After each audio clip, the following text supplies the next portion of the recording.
आदरणीय शिक्षकगण और मेरे प्रिय मित्रों, आज हमारे कॉलेज का 27वां राष्ट्रीय युवा दिवस है, जिसे हम स्वामी विवेकानंद की स्मृति में मनाते हैं। इस पावन पर्व पर मैं आप सभी का स्वागत करता हूं। आज ही के दिन हमने लेखन प्रतियोगिता आयोजित की थी, जो स्वामी विवेकानंद जी पर आधारित थे। बड़े हर्ष की बात है कि इस प्रतियोगिता में प्रेम ने प्रथम स्थान प्राप्त किया है।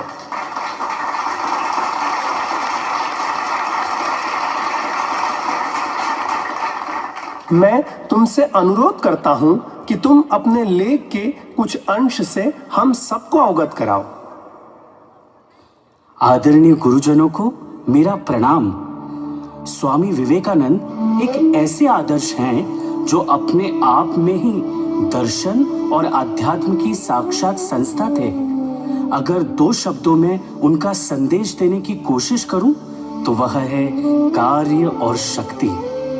अपने जीवन के अंतिम दिनों में उन्होंने कहा था कि मैंने अब तक कुछ नहीं किया है, परंतु मुझे अपने देश पर पूर्ण विश्वास है, विशेषकर मेरे देश के युवाओं पर। वे कहते थे, उत्तिष्ठ जागृत प्राप्य वरान्नि बोधत। उठो, जागो और तब तक चलते रहो जब तक लक्ष्य की प्राप्ति ना हो। Arise, awake and stop not till the goal is reached। तुम्हारी प्रस्तुति बहुत अच्छी थी। क्या तुम हमें कुछ और भी बता सकते हो? अगर स्वामी विवेकानंद जी के विषय में और अधिक जानना चाहते हो तो पहले नरेंद्रनाथ दत्त के विषय में जानना होगा। नरेंद्रनाथ दत्त से विवेकानंद की यात्रा श्री रामकृष्ण परमहंस ने करवाई थी। नरेंद्र का अध्यात्म के प्रति, ईश्वर के प्रति बचपन से ही एक सहज आकर्षण था। आत्मविश्वास और साहस उनमें कूट कूट कर भरा था। खेलों में और पढ़ाई में वे सदा आगे रहते थे, परंतु रूसी दर्शन और पाश्चात्य संस्कृति के प्रभाव में उनका विश्वास हिलने लगा। वे ईश्वर को मानना चाहते थे, पर तर्क के तराजू पर तौलकर। वे कई आध्यात्मिक नेताओं के पास गए, पर निराशा ही हाथ लगी। सत्य की खोज उन्हें 18 वर्ष की आयु में दक्षिणेश्वर के काली मंदिर ले आई, जहां उन्हें श्री रामकृष्ण परमहंस के दर्शन हुए।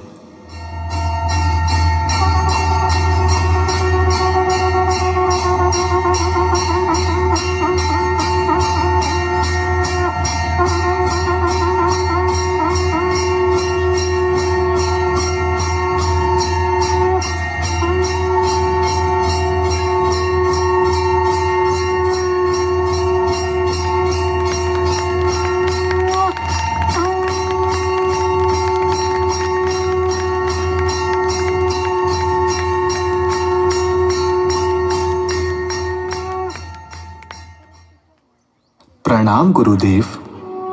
ठाकुर, ये मेरे मित्र हैं, नरेंद्रनाथ। तुम्हारे जैसा अपार आध्यात्मिक शक्ति से पूर्ण लड़का कलकत्ता जैसे भौतिक शहर में कैसे? गुरुदेव, ये बहुत अच्छा गाता है। हाँ हाँ, मुझे गाकर सुनाओ। गाओ गाओ, मेरे लिए गाओ। काली काली महाकाली कपालिनी, काली काली महाकाली कपालिनी, दुर्गा दुर्गा देवी, दुर्गा भवानी, दुर्गा दुर्गा देवी, दुर्गा भवानी, काली काली महाकाली कपालिनी।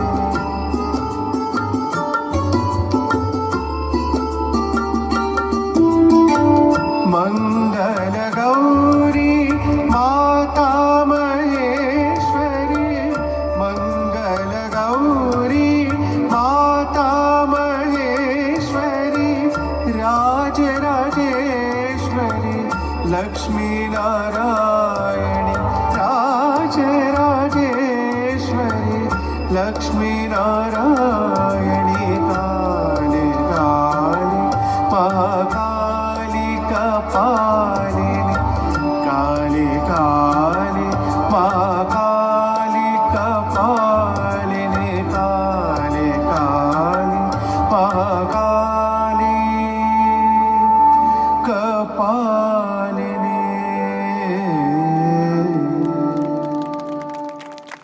बहुत अच्छा, बहुत अच्छा। जय माँ, जय माँ। आओ, मेरे पास आओ, अंदर आओ। तुम मेरे साथ ऐसा कैसे कर सकते हो? मैं कब से तुम्हारा इंतजार कर रहा था। मेरे कान सांसारिक बातें सुनते सुनते थक गए हैं। मैं कब से चाहता था कि कोई ऐसा मेरे पास आए जो मेरे हृदय की बात समझे, जो मेरे संदेश को ग्रहण कर सके। मैं जानता हूँ कि तुम श्रेष्ठ ऋषि नर हो, जो नारायण का ही अवतार है और जिसने मनुष्य की पीड़ा हरने के लिए जन्म लिया है। जय माँ, जय माँ। वचन दो नरेन कि तुम फिर आओगे। हाँ, मैं आऊंगा। मैं यहाँ किसके पास आ गया? ये ऐसी बातें क्यों कर रहे हैं? मैं आपसे एक प्रश्न करना चाहता हूँ। क्या आपने ईश्वर को देखा है? हाँ, वैसे ही जैसे मैं तुम्हें देख रहा हूँ, अपितु इससे भी स्पष्ट। क्या भगवान को सभी देख सकते हैं? क्यों नहीं, पर कौन देखना चाहता है? मनुष्य परिवार के लिए, पत्नी के लिए, बच्चों के लिए, धन के लिए, जमीन जायदाद के लिए आंसू बहाता है, परंतु उस ईश्वर के लिए कौन कातर होकर रोता है?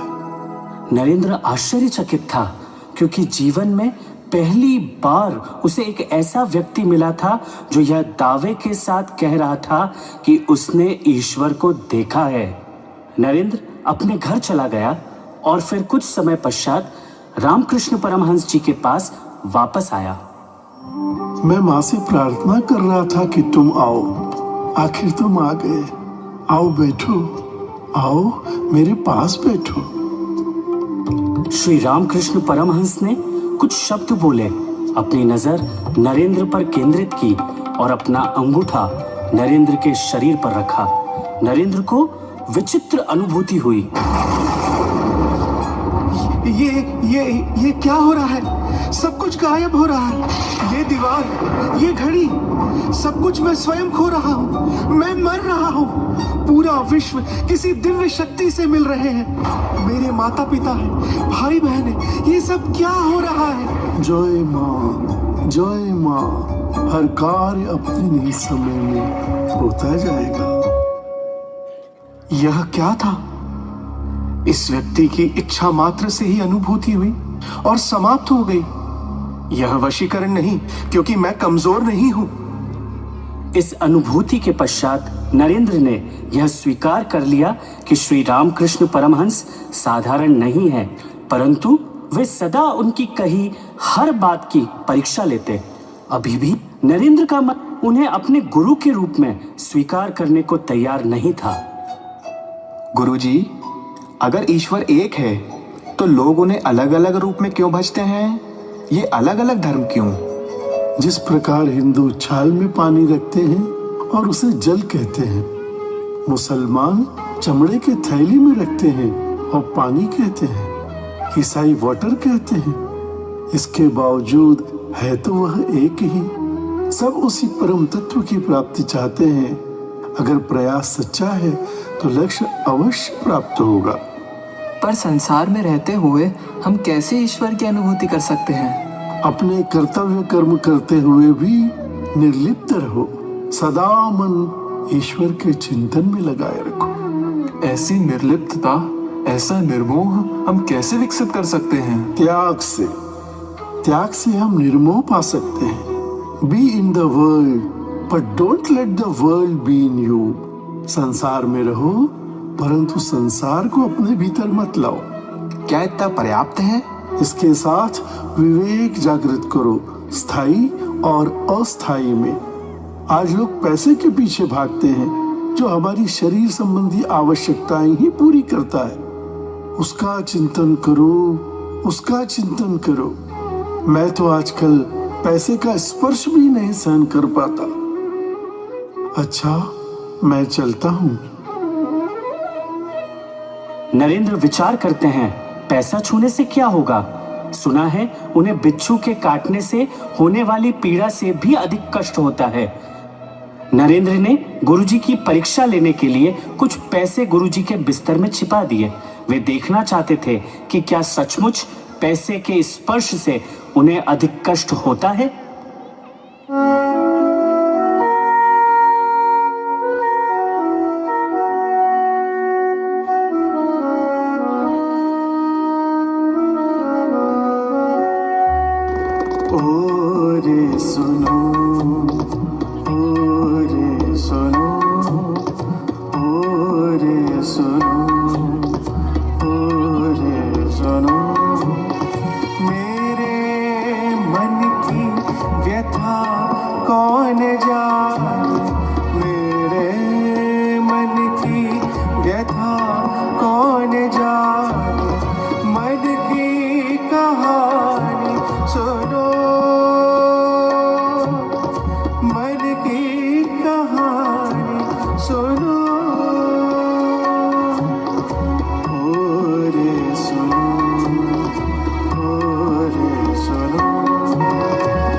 रघु, ओह, ये बिस्तर में क्या है?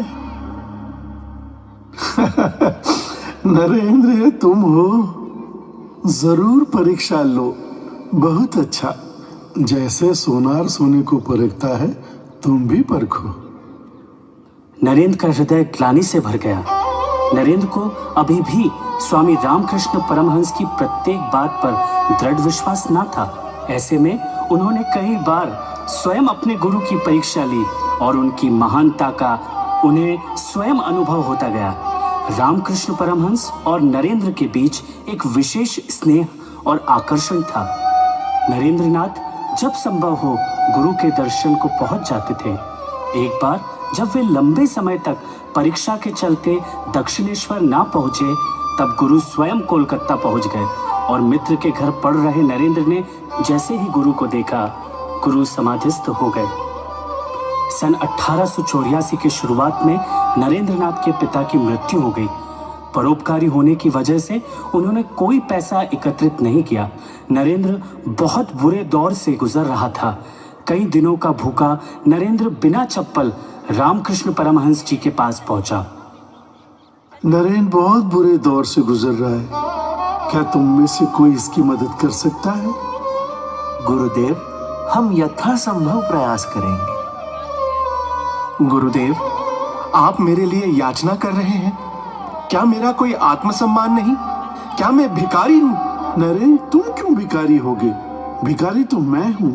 मैं तुम्हारे लिए द्वार द्वार जाकर भिक्षा मांग सकता हूँ। आपको द्वार द्वार जाने की क्या आवश्यकता है? क्या आप अपनी माँ काली से नहीं मांग सकते?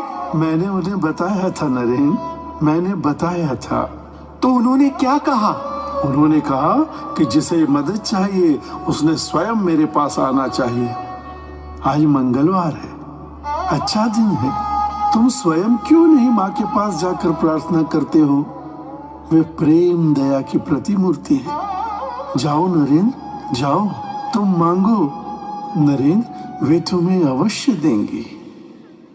क्या मैं जो कुछ मांगू वे देंगी? हाँ नरेंद्र, सचमुच? हाँ नरेंद्र, जाओ जाओ नरेंद्र, जाओ। जय माँ, जय माँ, जय माँ, जय माँ, जय माँ, जय माँ, जय माँ। क्या तुमने पूछा? क्या तुमने माँ से मांगा नरेंद्र? नहीं गुरुदेव, मैं भूल ही गया। तुम्हें मेरी माँ पर विश्वास नहीं? डरते क्यों हो? जाओ। जय माँ, जय माँ, जय माँ, जय माँ, जय माँ, जय माँ, जय माँ। क्या बोली माँ?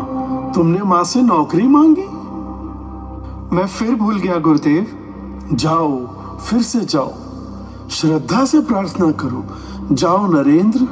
जय माँ, जय माँ, जय माँ, जय माँ, जय माँ, जय माँ, जय माँ।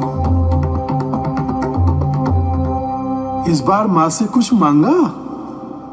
हाँ गुरुदेव, मैंने माँ से ज्ञान मांगा, भक्ति मांगी, वैराग्य, त्याग मांगा।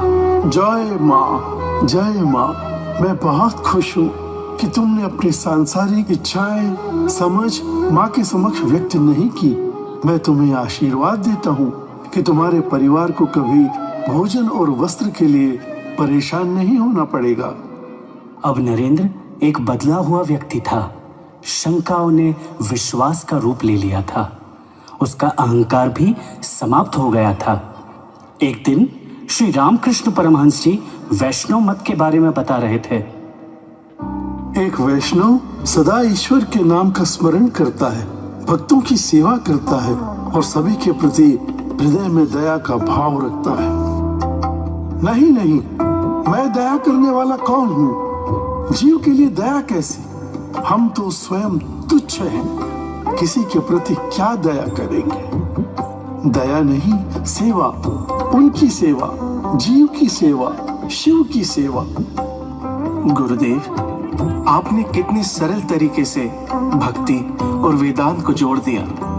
मैंने कितना बड़ा भंडार गुरु के चरणों में पाया है। जीव सेवा, शिव सेवा, मानव सेवा, माधव सेवा।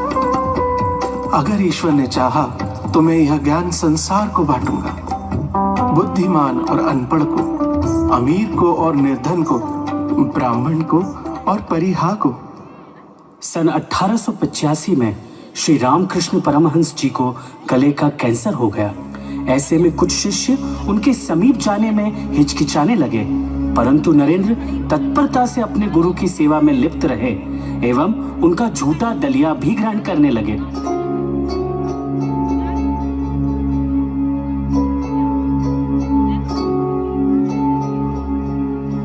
ये तुम क्या कर रहे हो नरेंद्र? प्रसाद ग्रहण कर रहा हूँ। यह लार मिला दलिया तुम्हें अस्वस्थ नहीं करेगा? कदापि नहीं, यह तो गुरुदेव का प्रसाद है। इस घटना के पश्चात अन्य शिष्यों का भय भी जाता रहा। सभी ने स्वयं को रामकृष्ण परमहंस जी की सेवा में लगा दिया। रामकृष्ण परमहंस जी ने अपनी जीवन लीला समाप्त करने के पूर्व नरेंद्र को बुलाया।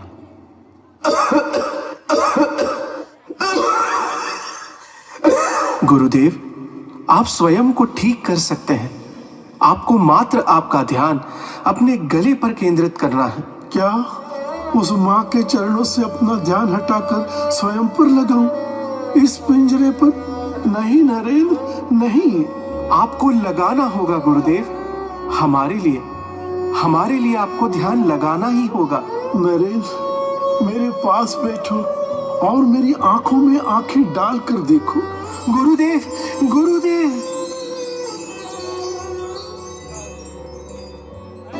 आज मैंने अपना सब कुछ तुम्हें दे दिया, मेरी संपूर्ण साधना का फल। अब मैं एक दर्द रहित फकीर हो गया हूँ। इस शक्ति से तुम बहुत बड़े बड़े कार्य करोगे और अपना कार्य पूर्ण हो जाने पर उस स्रोत में लौट जाओगे जहां से तुम आए हो।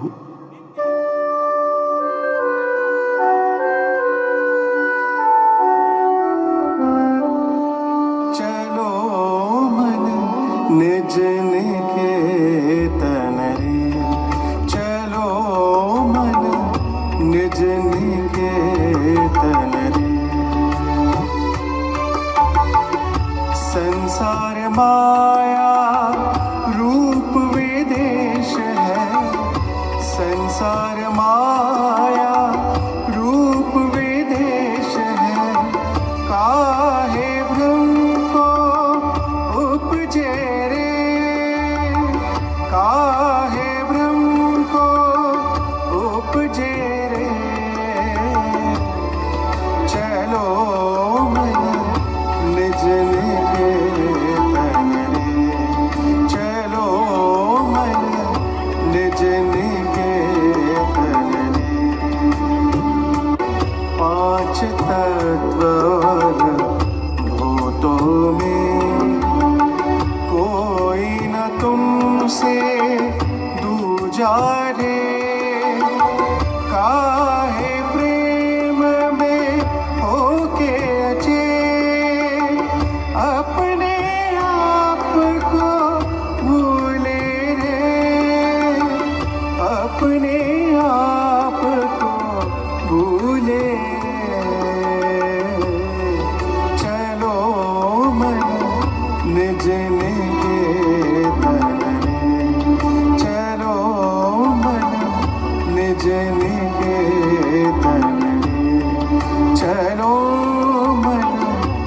निकेतन रे।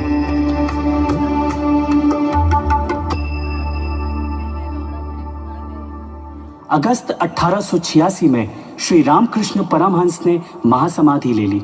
उनके निकटतम शिष्यों ने सांसारिक जीवन का त्याग कर सन्यासी जीवन स्वीकार किया। रामकृष्ण परमहंस जी की इच्छा अनुसार उन्होंने नरेंद्रनाथ का नेतृत्व सहर्ष स्वीकार किया। नरेंद्रनाथ ने 5 वर्षों तक देश का भ्रमण किया और देश के कोने कोने में गए। देश के विभिन्न क्षेत्रों से लोग उनके विचारों से प्रभावित हुए। राजा हो या रंक, उनका व्यवहार सभी के प्रति एक समान था। एक सिंह की भांति वे निर्भीक थे। इसी दौरान उन्होंने स्वामी विवेकानंद नाम पाया, जो खेतरी के महाराज ने सुझाया था। विवेकानंद ने महसूस किया कि उनका देश गुलामी की पीड़ा सहते सहते अपना अस्तित्व खो रहा है। सामान्य जन अत्यधिक कष्ट सहन कर रहे हैं। उन्होंने देश को स्वदेश मंत्र दिया और देश के उत्थान के लिए संकल्पित हो गए। उन्होंने देश के युवाओं का आह्वान किया, हे देश के वीरों, साहसी बनो, गर्व से कहो कि मैं भारतीय हूं। हर भारतीय मेरे भाई बहन है। एक गरीब भारतीय की, अज्ञानी भारतीय की, तिरस्कृत भारतीय की रक्षा करो। ब्राह्मण और परिहा भी भारतीय मेरे भाई हैं। कहो, भारत भूमि मेरा सर्वोच्च स्वर्ग है। जो भारत के लिए अच्छा है वही मेरे लिए अच्छा है। दिन रात प्रार्थना करें कि हे वैभव देने वाले परमात्मा, हे ब्रह्मांड की माता, मुझे पुरुषत्व प्रदान कर। हे शक्तिमयी मां, मेरी कमजोरियां ले ले, मेरी अमानवीयता ले और मुझे सच्चे अर्थों में मानव बना दे। ऐसे उद्बोधन तो केवल स्वामी विवेकानंद जी ही दे सकते थे। मैं बहुत प्रेरित हुआ। प्रेम, क्या कुछ और बतलाओगे?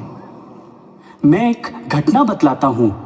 हर भारतीय का मस्तक गर्व से ऊंचा हो जाता है जब हम स्वामी विवेकानंद के शिकागो में पार्लियामेंट ऑफ रिलीजन में दिए उनके भाषण को याद करते हैं।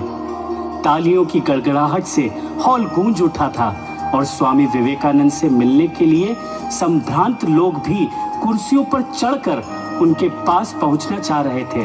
हर अखबार में अगले दिन उनका नाम था। किसी ने तो उनको साइक्लोनिक मॉन्क कहा। पर जानते हो उस रात स्वामी विवेकानंद क्या कर रहे थे? आज मुझे इतना सम्मान दिया जा रहा है।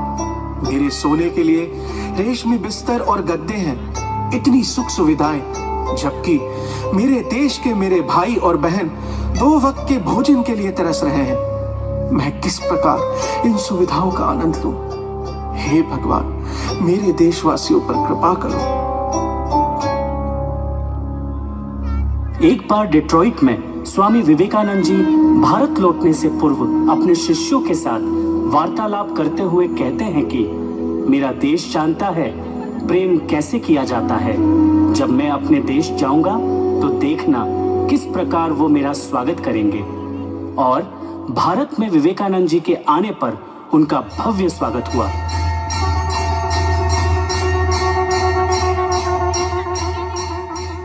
जैसा स्वामी विवेकानंद जी ने कहा था, 1897 में जब स्वामी विवेकानंद भारत लौटे तो भारतीयों ने उन्हें सर आंखों पर लिया। उनके स्वागत के लिए अपार भीड़ उमड़ पड़ी। भारत का एक सच्चा प्रतिनिधि आज अपने देश लौटा था। भारतीयों का उत्साह, प्रेम और श्रद्धा देखते ही बनती थी। स्वामी विवेकानंद जी ने उस स्वागत को देखकर यह उद्गार व्यक्त किए। एक निर्धन सन्यासी का ऐसा स्वागत बताता है कि भारत अध्यात्म को सर्वोच्च स्थान देता है। अमेरिका और यूरोप से आने के पश्चात उन्हें देश में भाषण देने में अधिक उत्साह न रहता। गुरुदेव, विश्व ने आपको आध्यात्मिक गुरु के रूप में स्वीकारा, परंतु भारत में आपने मौन क्यों धारण कर लिया? जब भोजन नहीं तो भाषण क्या काम आ पाएगा? मेरे भारतीय अपने अस्तित्व के रक्षण हेतु व्याकुल हैं। फिर भारत का उत्थान कैसे होगा स्वामी? हम भारतीयों को आध्यात्मिक दृष्टि से कैसे ऊपर उठाएंगे? हमें क्या करना चाहिए? मुझे मुट्ठी भर युवा चाहिए, ऐसे युवा जो स्वयं के लिए नहीं औरों के लिए जीना चाहते हैं, जो त्याग की भावना से भरे हैं, जो दूसरों के लिए प्राण तक देने तैयार हैं। ये युवा पर्याप्त है पूरे संसार को हिला देने के लिए। हमें क्या करना होगा स्वामी जी? दूसरों के कष्ट दूर करने के लिए काम करो, सतत काम करो, गांव गांव जाओ, क्योंकि खाली बैठने से कुछ नहीं होगा। उन्हें उनकी वास्तविक स्थिति से अवगत कराओ। जाओ, उन्हें स्वयं की स्थिति सुधारने में मदद करो, और यह नहीं कर सकते तो लानत है तुम्हारी शिक्षा पर, तुम्हारे वेद वेदांत पढ़ने पर। परंतु हम में सामर्थ्य कहाँ से आएगा? यह बात निरर्थक है। स्वयं को काम में लगा दो, शक्ति स्वतः प्राप्त हो जाएगी। जाओ मेरे बच्चों, उठो, जागो, आगे बढ़ते रहो, चलते रहो, निरंतर चलते रहो अपने लक्ष्य की ओर, और तब तक रुकना मत जब तक लक्ष्य प्राप्त ना हो।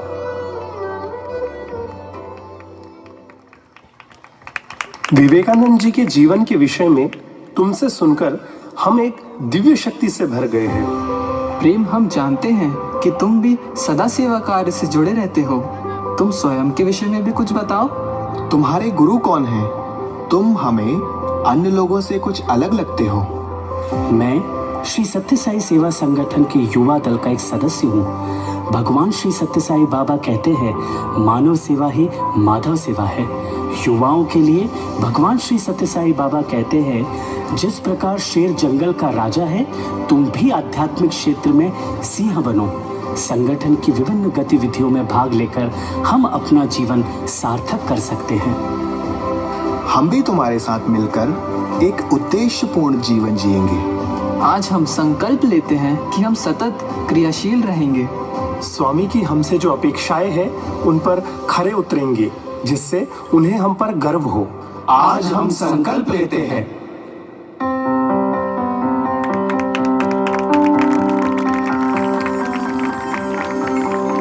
हम चले प्यार की ज्योति लिए, मन में आशा के दिए। हम चले साई के संग चले, हम चले साई के संग चले। रोशन हुई दिल की राहें, हमको पुकारे नई आशाएं। प्यार की राह पे चलने को, साई युवा बनने को। प्यार की राह पे चलने को, साई युवा बनने को।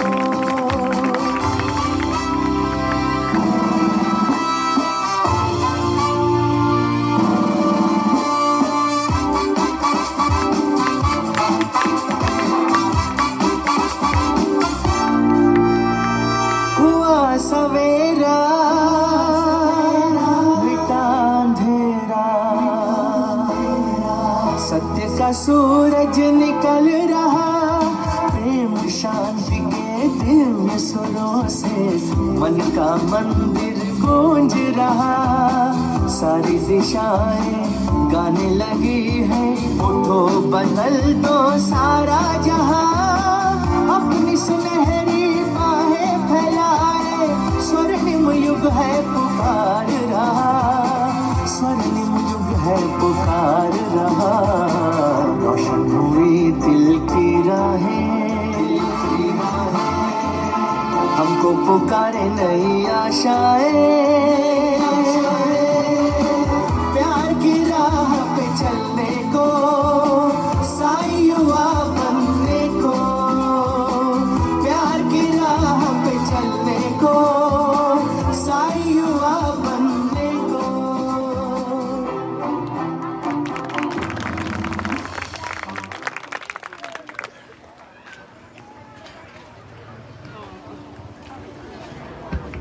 बहुत ही शानदार प्रस्तुति, एक बार जोरदार तालियां। स्वामी विवेकानंद जी का जीवन हमेशा ही प्रेरणादायक था और हम सभी युवाओं को